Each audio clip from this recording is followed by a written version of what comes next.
Hello, my name is Jonathan Forster and welcome to the Multi-Story Thinking podcast on interior design. I'm an interior designer and educator. My job is to improve quality of life and productivity by helping people to create beautiful and practical spaces to live and work in. The Multi-Story Thinking podcast takes an educational slant to the interior design world.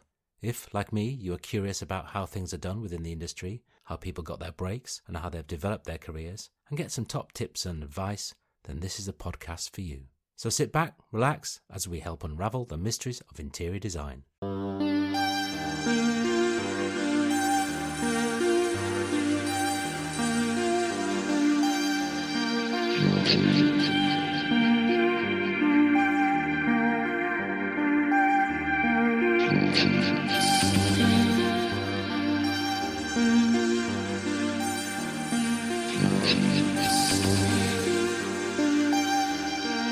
Shanth Fernando is a Sri Lankan entrepreneur and chairman of the Paradise Road group of companies, which includes the Paradise Road homeware stores, the Gallery Café and the TIntagel boutique hotel.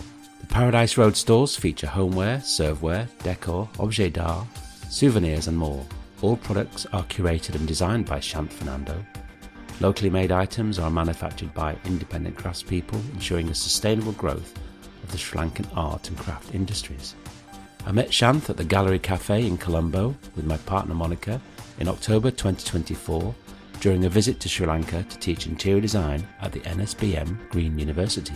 In this episode we discover how Shanth began his career and his move into hospitality, the challenges of the Sri Lankan insurgency and what to do during a curfew, the importance of colour, texture and cultural influences in creating spaces, the rationale behind the emergence of his signature monochrome aesthetic, and why, if you get the chance to compliment a future queen, you should do it.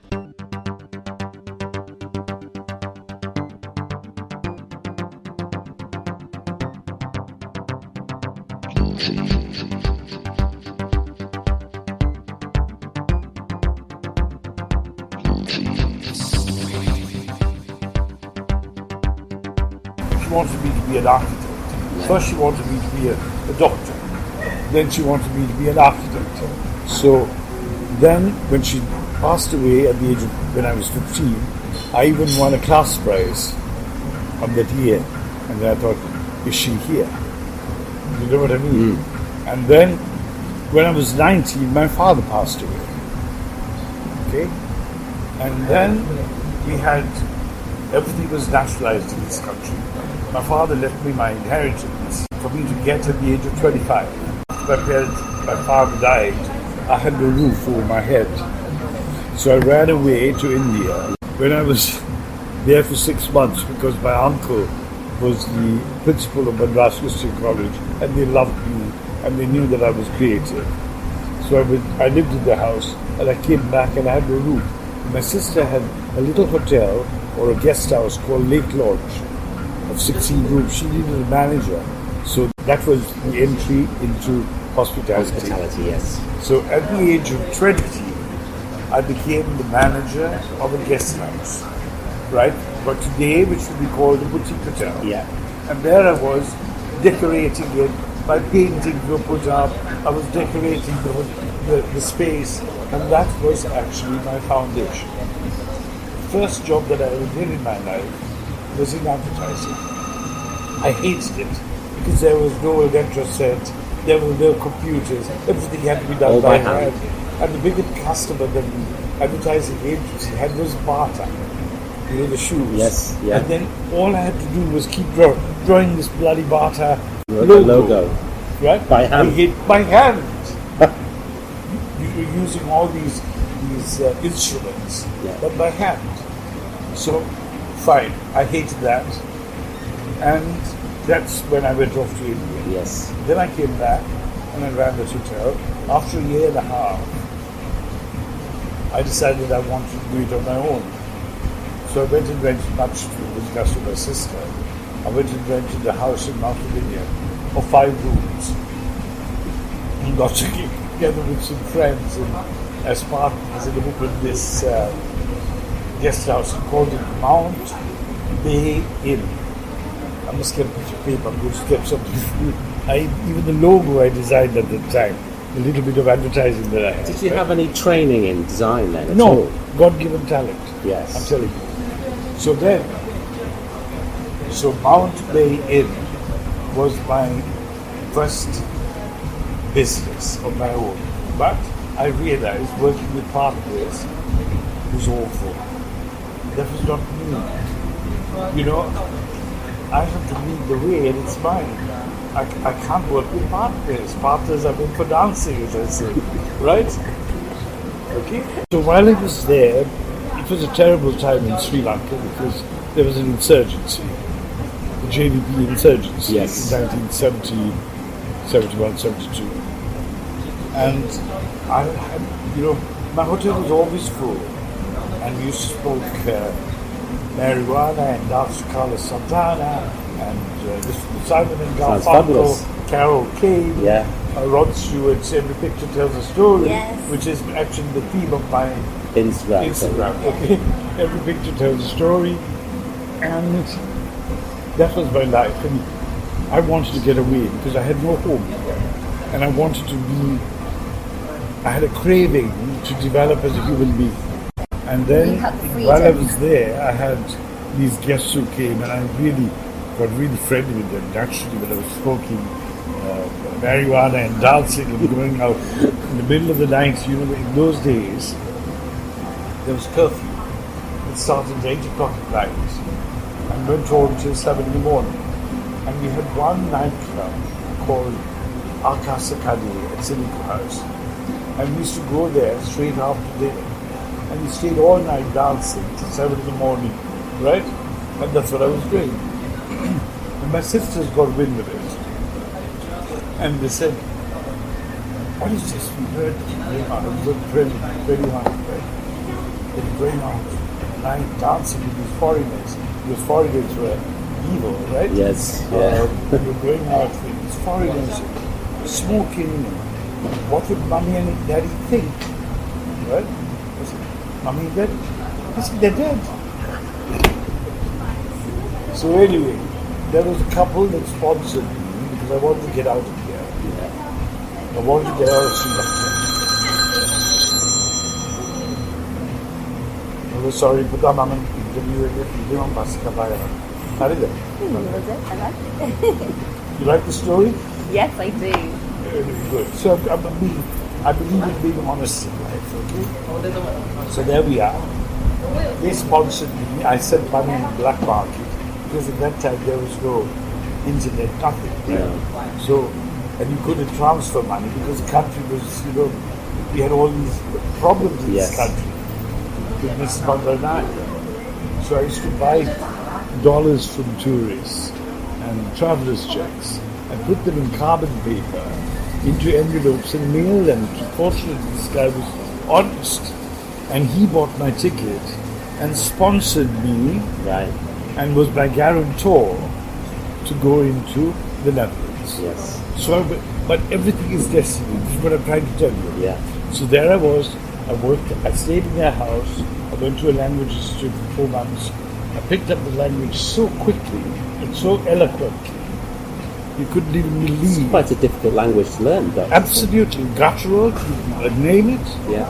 The grammar is so difficult, but I learned it, and that's why I'm trying to tell you, if there's rebirth, I must have been Dutch in a previous birth, and I used to laugh and tell the Dutch. So anyway, so I was there, and the original intention was to go to study interior design. When I went there. But then I realized, it's better I'm going to hotel school. So I got part sponsorship. And I went to the hotel school. When I was at hotel school, I found it too much of a challenge. So I went up to the director of the school and I said, Sir, can you give me a gap year? Send me because I had no visa, it was difficult to get a visa.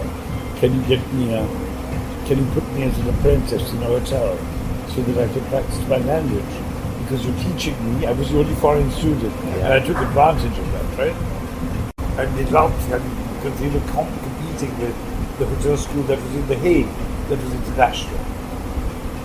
So I took advantage of opportunity, and I was sent as a baker to assist at a kitchen hand or a pastry hand, whatever you can call it. There I was, and I had to knead the dough first thing in the morning and make the biscuits, which was all Dutch traditions.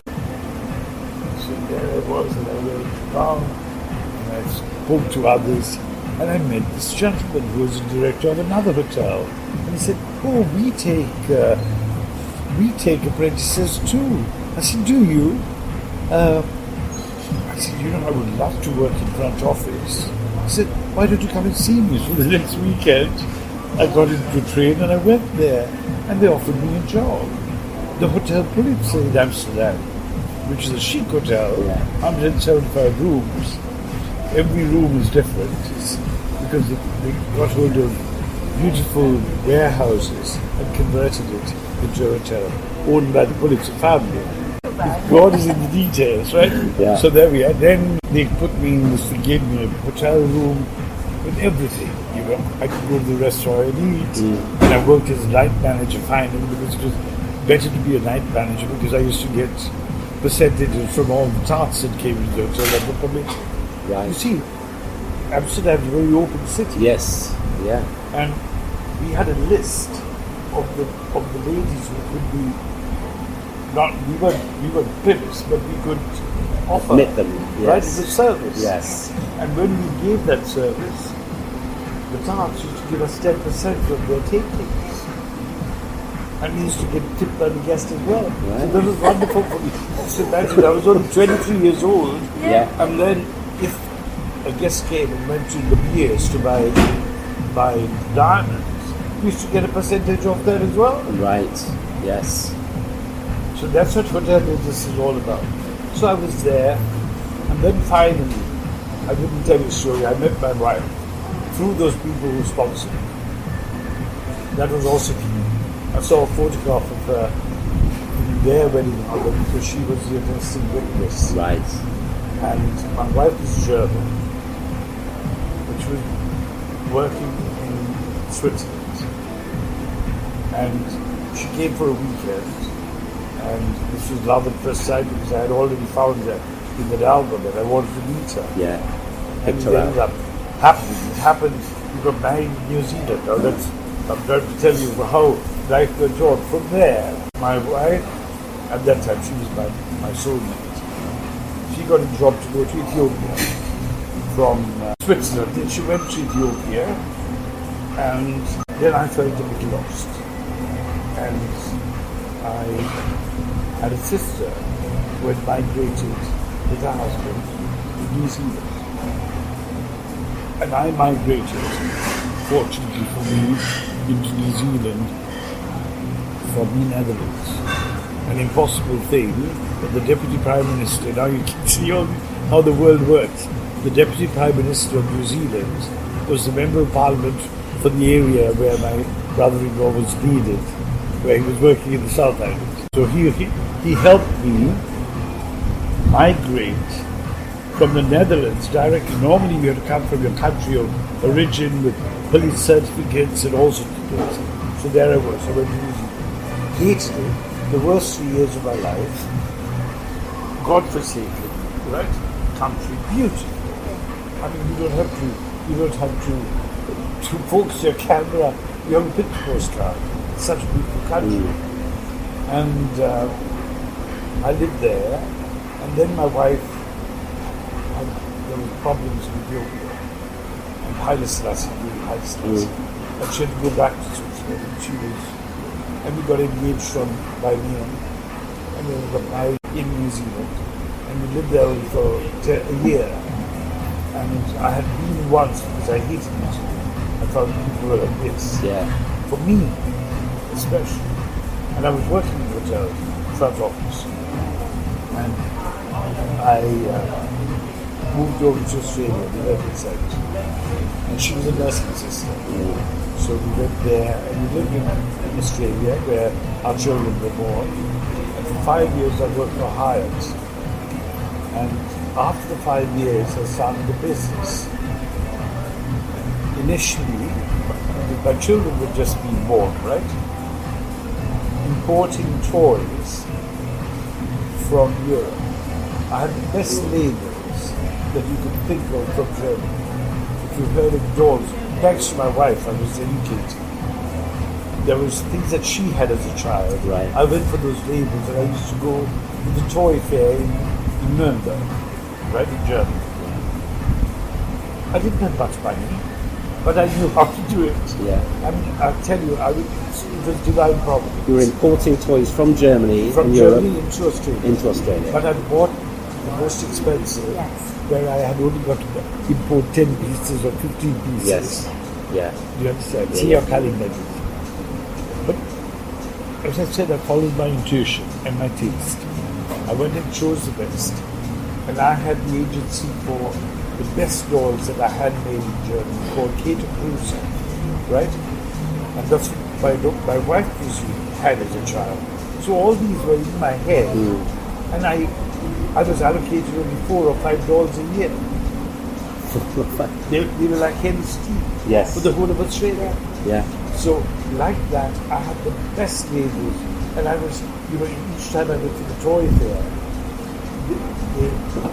because I had me, everybody who I was importing invited me to their factories. I used to design things for them Right. and tell them, do quality control or design control. And they loved me for it. You understand? Yes. And so I developed this business. And then in 1983, the Australian dollar collapsed. And a godsend, a Sri Lankan was exporting to Australia, and the company that he was dealing with went bankrupt. And the guy he knew who I was. He needed somebody to represent him. And he was having problems because he had teething problems manufacturing toys in Sri Lanka Yeah. and child-oriented giftware. And that's what I was. I said I was growing with my children. Yeah. I was importing block puzzles, can you remember the traditional, Yeah. all the nostalgic things I was bringing in. Yeah. And I was doing quite well. And I was in every magazine. So then I started working with this company. And then, it was always a fight because all of a sudden they realized that the paints that they were using in Sri Lanka were toxic. That lead. And then shipments that were to go to America were being diverted to me. And I thought it was fantastic till they discovered it in Australia too. Yeah.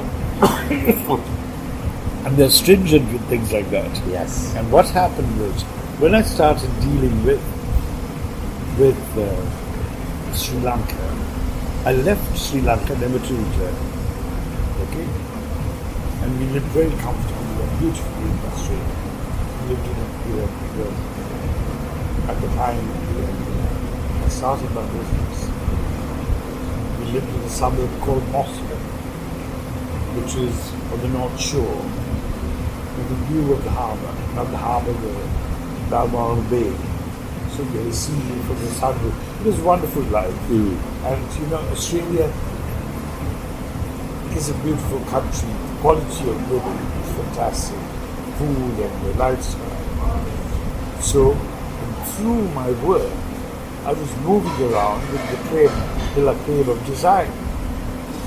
I was going because people who didn't sell toys were buying toys from me because the toys that I sold were different.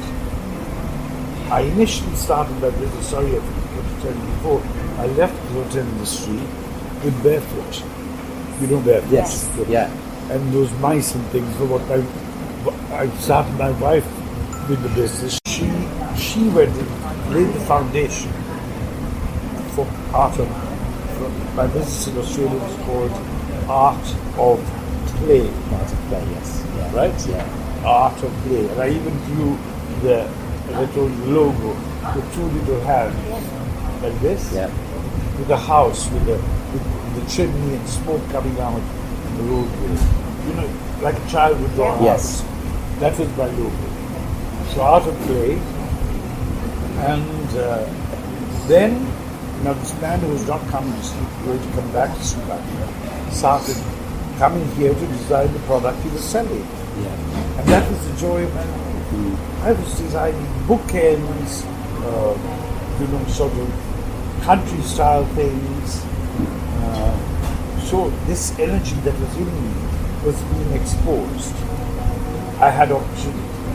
So I kept coming. When I came, I went back to Australia and I realized I didn't belong there. Even though I was successful, I didn't belong there. I was accepted in this town that we lived in because of what I accomplished. Yeah. I mean, I was featured in Vogue Entertainment, which is a magazine, chic magazine. You know it? Vogue Entertainment. Yeah.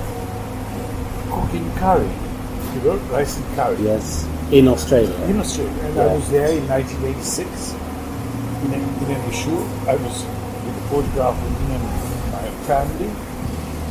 My wife made the dessert, and I made the curries, and it was all photographed. They saw my daughters, and they wanted them to model for the first issue of Vogue Children. And Annika, who we met, and Saskia, they were modeling for two of Australia's most famous designers.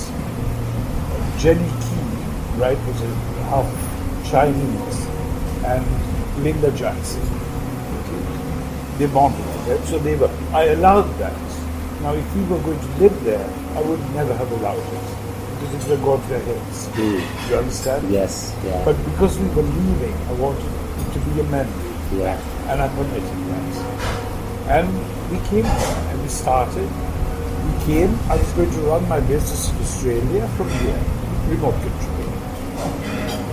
So, and that's how, when we came here, I had a dream space that I managed to get, which was a penthouse designed by Jeffrey Barber. Okay. And we lived there. His son, he had never visited because he fell out with the order in construction. Right? So listen. So then, and it didn't have a lift, it was on the 5th bloody floor, and we had to lug up our children, and Saskia, the little one, had to be carried upstairs each time, every day. Right? So anyway, that's where we lived, and we lived beautifully. Beautiful. I mean, it was yesterday that Annika had sent me some photographs from the past, and I looked at them, and it was so wonderful to reminisce. How we lived there. It had 7,000 square feet and only 2 bedrooms, and one of the bathrooms was black. You didn't know which one was the bidet and which was the WC, right? If you were after alcohol, it was a black bathroom. Right? And then, so we lived there, and then I started going back to Australia to check the business. And after about 3 months, I was bored. I'm a workaholic. Yeah. And I was driving around Colombo with a friend, and I saw this shop. Some modern thing was happening. And I said, stop. And I went and approached her and said, I want to start a shop. Right? And he said, what do you mean? I said, no, I want to start a shop.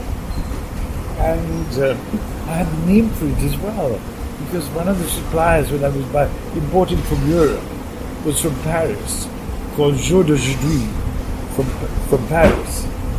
And I went to his warehouse in a street called Rue de Paradis. Right. Listen. And I translated that in my head. Look at this paradise. You see, in Australia, they have this brand, which is so big, called Country Road. Right? And that is like me, very, very disciplined and religious in its style and production. And I thought, if I open a shop in Sri Lanka, that's what I'm going to call it. Paradise Road. So I got a friend of mine, I didn't have much money. So here again I did one of my tricks. I got a friend to fund it, and he and I were partners. Then I realized that his wife was Filipino, but the chemistry wasn't right. Yeah. And he didn't want to work, he was too rich.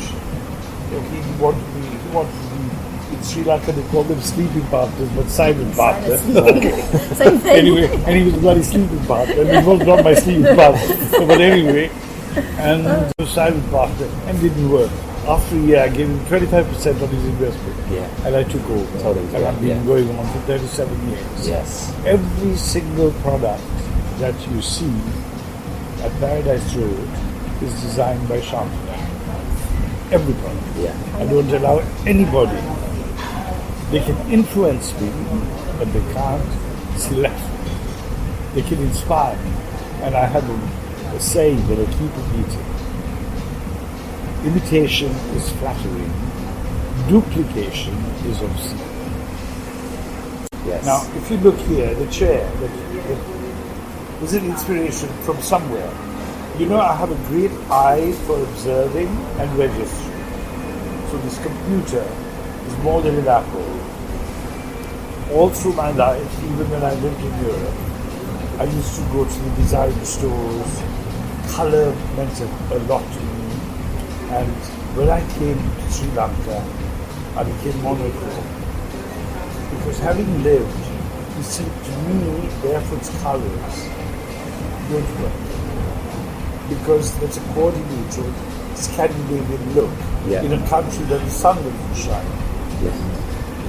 In a country where the sun shines, if you have a palette of color, there's no style. Yes. Too chaotic, is it? Yes, sir. Visually, yeah. To the eye, color, you just think about it. Yes. Color looks very good on people when they're wearing it, Yeah. but not to live in an environment. Now to me, I finally built the home of my dreams when I was 66 years old. And I have an art gallery within my home of over 1,000 paintings. There I was with this little shop, and I was introduced to Jeffrey Barra. But even Barra appreciated what I was doing. Yeah. He came and he saw what I was doing. I took batik, as you see here, Yeah. which had become a traditional craft, curls and swirls, and his best friend, even silver, right? One of these, there were four people who were the stylists in this country. Jeffrey Bauer was the kingpin, Yeah. then Nina de Silva, Barbara Sanzoni, and Lucky Semai, the artist. So if you had those in your house, you taste. Your taste. Yeah. But then Shanth Fernando came with monochrome. Okay? Everything was black and white. The cushions that Jeffrey Bauer bought for me when he started were two diagonal striped cushions. Okay? He's placed them now, it's got its rightful place in his living room. You understand? So he appreciated what I did and my eye for design. Yeah. But this didn't digest too well with barefoot. Yes. But all of that was excellent for me because I love challenge. You're a contrast to what was out there. That's right. And I love to contest within my soul with my taste. And I did it. I accomplished it. Okay? Paradise Road. But I'm not commercial. I arrogantly say Paradise Road for those who know. Yes. It's niche. Yeah, Yes. for those who know. Either you know it or you don't. Yes. I'm not there saying, come and buy. Yeah. So I'm selling objects and art and everything as I like it. Yeah. It's my word. I think like my word and yours. And that's what I have educated myself to as an identity. Yeah. You understand? So then we had, now I started this little shop, and then the head of Habitat discovered my shop and wrote me in the tabloids and Financial Times and said that every visit to Sri Lanka he has to go to Paradise Road, right? And buy sarongs. Mind you, barefoot was doing sarong, but mine were different. Yes. He was the head of Habitat, and he wanted me to be their agent. Right. He were discussing what they were going to buy from Sri Lanka. They put them samples of mine and given it to people to replicate. Oh, right, yes. Yeah. And I said, what's in it for me? Now, I'm supposed to shoulder the infrastructure, right? To set up warehouses, quality control, distribution, 10 to 100 pieces to Paris, something else in Normandy, it doesn't matter where. And I said, how much is it? 5%.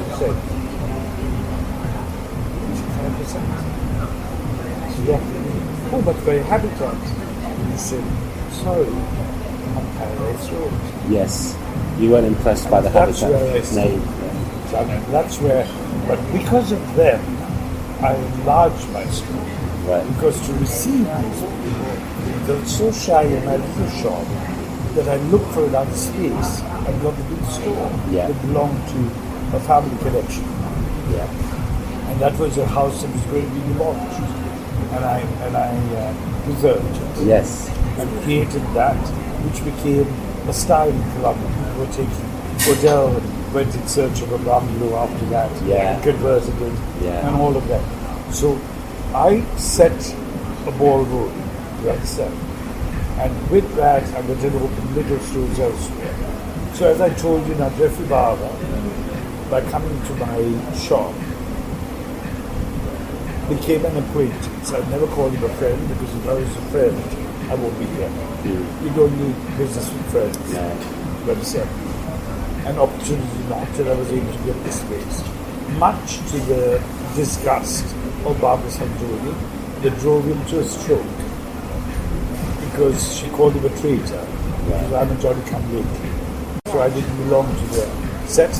And I was told by somebody at the very beginning, somebody very educated and knowledgeable, to row my own boat.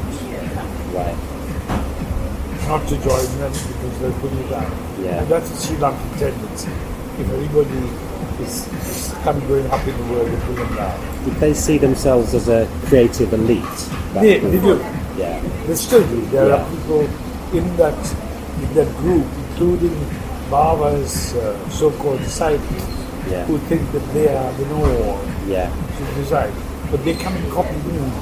Yes. But they do it indirectly. Right. You understand? Were they all Sri Lankan? Because Jeffrey Bauer wasn't Sri Lankan. He was Sri Lankan. Oh, he was Sri Lankan. He was Sri Lankan. He had French blood in him. Oh, okay. Baba is a Muslim name. Okay. So he was a bit of a pickle. And the other A big pickle. The other three were all Sri Lankans as well. They were all... Burger, and with a Babu Sanjani, the authentic Sri Lankan was the serveware. Right? But she came from a very aristocratic Sri Lankan Candian family. Yeah. And then Lucky Sen Nayaka was a hippie of them all, the designer. He was living 2 doors next to this. And the space of my dreams was this. And it was closed for 10 years. And because Jeffrey Bauer, the older he got, moved his office to his home. This was his desk. Really? Right? That was his desk. And there was a partner's desk on the other side. And the partner realized he was more heterosexual than homosexual. So they broke up. And he smashed the table and I ended up making a bar there. Anyway, so this back garden was a space of just dirt that he sat with trees. And that was his area for inspiration. Yeah. He sat there. This whole space was his. Birds and bushes were upstairs. Right. His secretary was outside. And some more people were down there where the shop is. Right? So he sat here. He was arrogant. But he had impeccable taste. Right? And I can tell you, he was an icon in my life. Who really, at that time, when I was developing my taste, he actually laid the foundation stones. Right. That I developed a certain style and a taste that I took further but disciplined. For example, I mean, even Anushka Hempel was an inspiration. You know Anushka Hempel? Yeah. Lady Weinberg. I mean, she's the one who designed Blake's in London, okay, and the Hempel. So she has even been here. I had the privilege. She sat here. She came here with David Tang, you know, from Shanghai Tang. I've had Sting come and come and eat here. Yeah. I've had, you know, it's been a place, if you look at it, there's no shishi. You know, this is not glitzy. It's just look at the pot. That was a tribute to Jeffrey Bauer. That I had, you see, I have a collection of, these are authentic pots that I have collected, inspired by Bauer, but I have a huge collection also in my home. These are all from the 16th century. These are trading vessels. Trading stock. Trading vessels. Yes. Right? They're That they amazing. brought oils in or whatever. Yeah. And they were here in Sri Lanka and in this part of the world. They were either from Burma, China, Thailand, or Indonesia. Right? I collected them. And whatever I introduced here, I did with restraint. Because, you see, the moment I got the leased this out to me, and I was creating this space, he couldn't cooperate because he ended up in the stroke himself. I chose the materials, for example, the pillars there, because the original construction was up to here. Yeah. Right? These were the pillars he had used. They're coconut trees. You understand? Yes. So, I used the same materials, but you know, it was done by his office, but the office was not cooperating either. At the beginning, they didn't want me here, you know. Baba made his decision, and they would throw the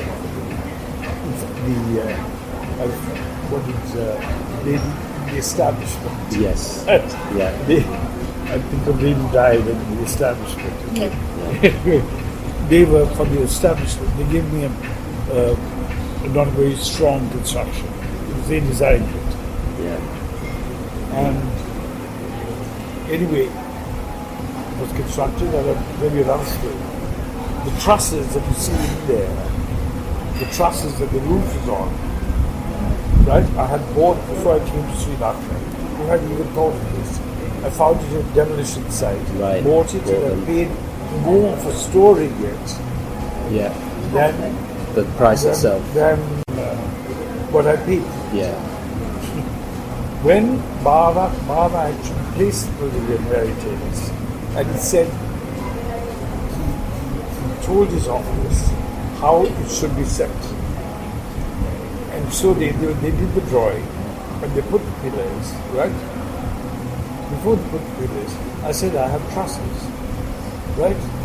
They said, where? I said, oh, it's in storage. I said, go get them. And we got them. You know, they were exactly the size, span of the drawer.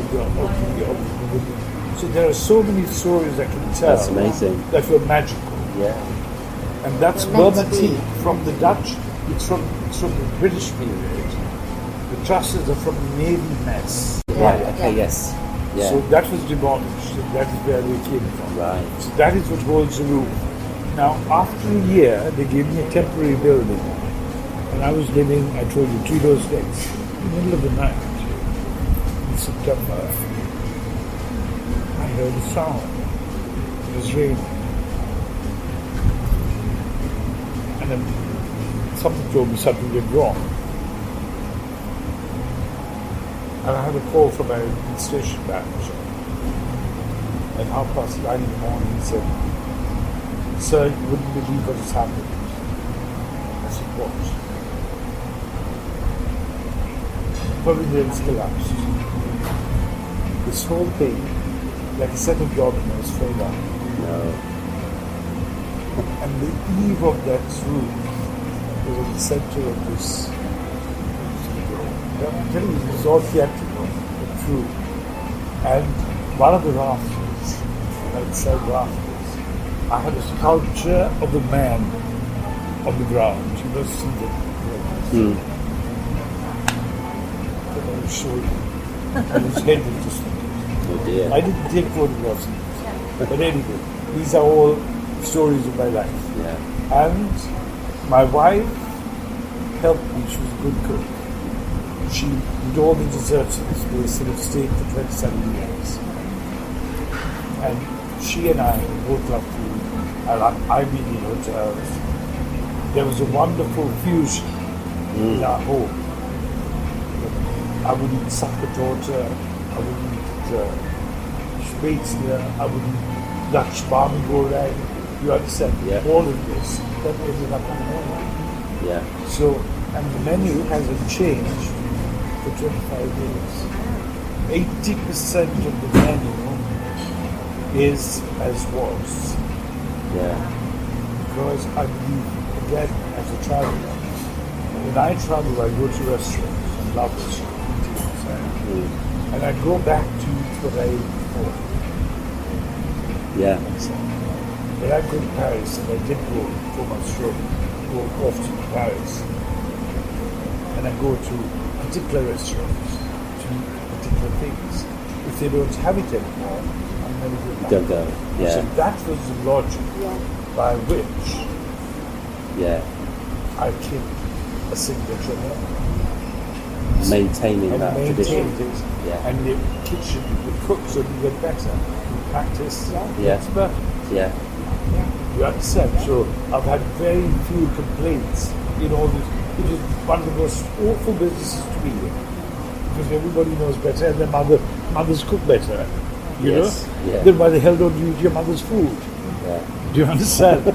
And then you have couples, like, this is very often used by business people. Yeah. And when they come here, they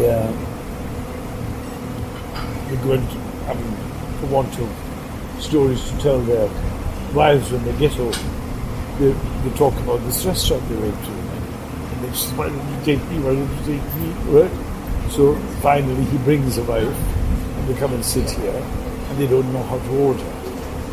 So this is foreign, I'm telling you honestly. You know, ordering food, they're used to going, like in a Chinese restaurant, one should be said, one should Yes. that thing, ordering just a plate. And I don't like buffets, I find them disgusting. Never had a buffet. Yeah. I did lunch, I tried a Sri Lankan Sunday lunch, which was popular. I converted this to a stage, and I love drama. Sitar players play Sri Lankan music. It was beautiful, but he didn't. I don't know concepts. I told you I'm a bit too special. That I didn't know how to vulgarly put it in the papers, right? And it worked, and we enjoyed the food, so it didn't matter. So you did things like that. I once even had somebody wanted to have a jazz show, and I paid for the tickets for the band to come from Hong Kong, and it was a disaster because I've never seen so many people in this space, and it was awful. You know, it was like a marketplace. Busy. Yeah. So busy, and the Yeah. staff didn't know to cope, and people were complaining. Yes. Right? And the people complained when people, were getting them in for free because those are the words. You Yeah. understand? Yeah. So I keep repeating in my life, there's nothing called a free lunch. Yes. So that's how it grew. And while I was here, people turned around and said, what's next, Shanth? And they saw me coming from a retailer to a restaurateur. I said, why not a hotel? You see, in life, when opportunity knocks, I answer. Sunitra Bandarnaike, who is a friend of Jeffrey Barber's, and for whom Jeffrey Barber had designed a beautiful home on her country estate, became a personal friend because her ex-husband was the brother, knew me from my childhood. So she became a very regular customer because even when he had finished the home that he built for her, Jeffrey Bauer bought the housewarming present from me to give her, which was a candelabra. But before he gave the candelabra to her, he had it copied for himself. He was a stingy like that. He was so stingy, right? So he copied it and then gave the original to her. Yeah. Now, through that, she became a good friend of mine and a good customer. Yeah. Because I had got the master's blessing, right? Yeah. So she would come, she would buy antiques, she would buy art from me, all sorts of things. I used to sell everything at nothing. And for me, white dinnerware was the shit. Because here in Sri Lanka, there are all these sort of Royal Georgian copies, right? Royal Georgian copies with these borders of gold. And mine, I went to the factory that produced them, and I saw this whiteware, and I said, I want it. And I ended up. Even in Paradise Road, I have what I call a white room. Yeah. And I keep adding things onto that because you get it goes out of fashion. Yeah. Every That's it. time we come back, You see, I I was love called it. the Conrad of Sri Lanka. Yes. Yeah. And I had the pleasure of meeting him, but I didn't. My daughter kept saying, tell him that you're called Conrad of Sri Lanka. I said, no. And then she finally had to do her apprenticeship in London. And I went to see her. She was at Unders, where the Liverpool Street Station is. Conrad had just put out a book. And was silent. She heard about that. And she took me to the meeting. She said, to meet this man, who actually, like Jeffrey Bauer, was a man who set my standards and my discipline in design. He was also, you see, he was a guy who was very disciplined. And the company we were talking about, I think his son came who did into you it. work for? I worked for the Conran shop in Oh, the Conran London. shop. Yeah. So Well, not Terence. Terence was head of. I didn't really meet him. He was around. Who? Terence Conran. Right. But I also worked for the design practice of Sebastian Conran, his son. So those were the stories of my life. So what happened was, one day, I had a call from Sri Lanka. She said, can you come over, because her mother had passed away. She said, can you come over? I don't know what to do. I need your help. I said, for what? And she said, I have to rent TIntagel. Because it's too big for me. And I don't know what to do with the things here. So I drove over. And then I looked at all the furniture, shit. It was the politicians' leftovers, right? Bloody awful. Souvenirs from here, souvenirs from there. Right? Or gifts that were given by the Chinese, coffee tables and shitty things for but that was the mother's taste, not hers. And she asked me what to do, so I bought a couple of Chesterfields that she had, that they had used in upcountry home, which had gone down. And I said, now what are you going to do with this house? She said, the Pakistani embassy wants to lease it. But I have to go and raise a loan. Right? I have to go and raise a loan because they want a few modifications. They need new bathrooms, they need air conditioning, blah, blah, blah. I said, how much are you going to get for it? And she told me what the rent was. I said, why don't you rent it to me? She said, for what? I said, a boutique hotel. She said, you bastard. Why didn't you tell me before? And then I said, if I came to you before, the rest of Colombo would have tried to fleece me and raise the rent. You have now determined what the rent is going to be, and that is what I shall pay. And from that day when I leased it, it took me 2 years and 8 months to resurrect the building. Yeah. I paid rent from day one. There's nothing called a free lunch. Yes. Yeah. And I spent every cent of mine, which I also had to churn, by taking that time. There was TLC, Yeah. Yes. and I used all the money I had right? And what I was learning. Please, let's order some food. My God, what time is it? It's 1:08. Oh, it's not too late. I've got time enough. You too? Yeah. I will shut up. Okay. Good luck. Menu. Is it interesting or not? Oh, fascinating. Fascinating. Yeah. So anyway, now I was telling you. So we opened TIntagel. I had hotels in my curriculum. Yes. Okay. Yeah. And he gave me the most wonderful challenge because I took the building and I worked with an architect that I could manipulate. I wanted it my way. That's it. So this architect, I changed I didn't want the facade to change at all. I wanted the pool. I was also into feng shui, so the pool had to go in the north, the water bodies, and if you go into the TIntagel, all the rooms have got compass directions. Right. Northwest suite, northeast suite, south suite, like that. But I love the magic of all of that. You understand? Yes. So, it was a wonderful challenge and a wonderful experience because when somebody came and told me not to go colonial with the interior. Yeah. Said, go eclectic. Beautiful sofas that I brought in from Spain. Very beautiful lines, right? Very feminine. And the color palette was again monochrome. I went to Nepal and designed all the carpets and all the clothes. That's right, like this. Wow. And the colors are like black and ivory, not it's taupe now. Yes.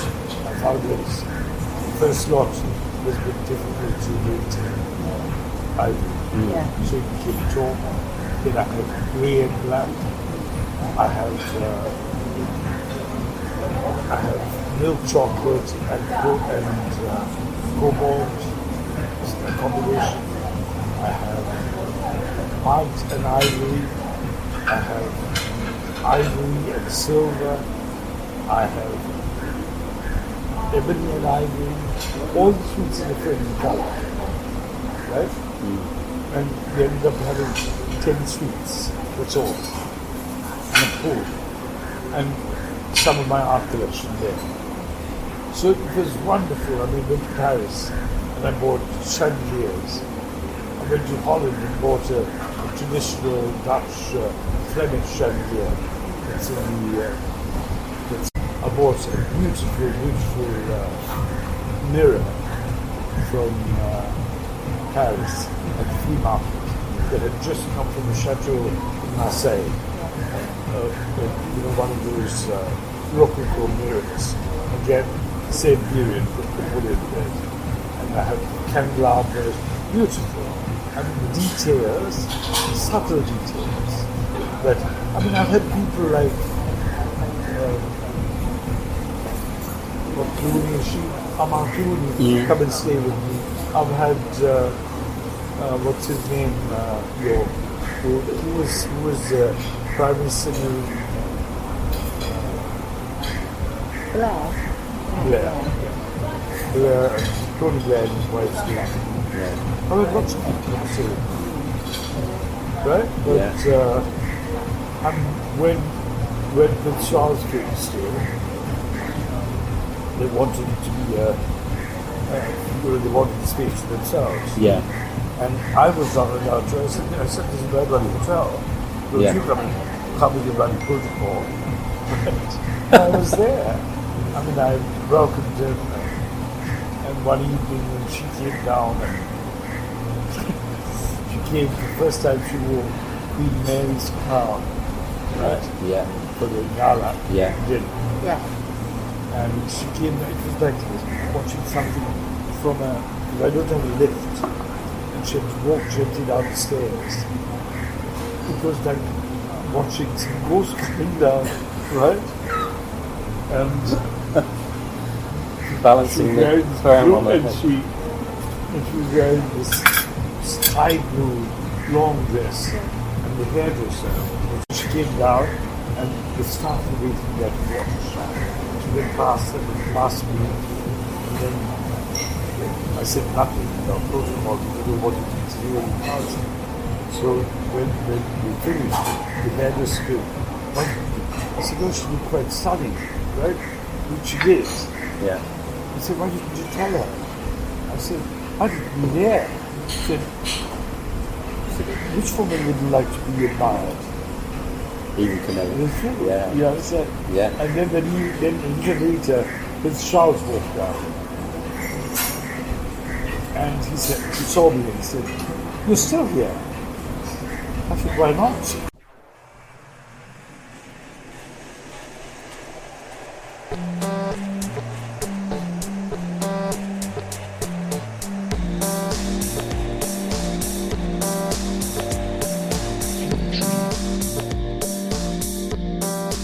I'd like to thank Shanth for taking the time to see me. We were really grateful for his hospitality and his generosity in terms of time. It's truly fascinating to hear the stories of how he began his career and the steps he took, which often involved really life-changing decisions, moving across the world, learning new languages, getting involved in businesses, ultimately leading to the Paradise Road concept, which is a real landmark design experience. Meeting him is a real testament to the idea that great design is not just about aesthetics, but also about the stories and experiences that inform us. And sitting talking with Shanth in the Gallery Café, where he was describing the design of the space, formerly a Geoffrey Bower office, was really clear to see that he's looking at every detail, from design to service to materials to ambience and atmosphere, to create the experience that's unique. Shanth made the job of interviewing him very easy as we sat back and absorbed the narrative of his life in the wonderful surroundings of the Gallery Café. And we tried to tidy up the audio with the background noise in the cafe. Hopefully that's not too intrusive. There's lots to learn from the spaces that Shanth has created. If you want to become a kick-ass interior designer, whether that's in the University of Plymouth in the UK or the NSBM Green University in Sri Lanka, follow the links in the show notes. I'd like to thank Dave Clark from I Am The How for production support in the setting up of this podcast, Kay Hansen for her planning and co-host role for this and our educational podcasts at the University of Plymouth, and Mark Frith for the music. I'd love to hear your feedback on this episode. Please leave a comment or get in touch via our website or Instagram. Thanks for listening. Bye for now.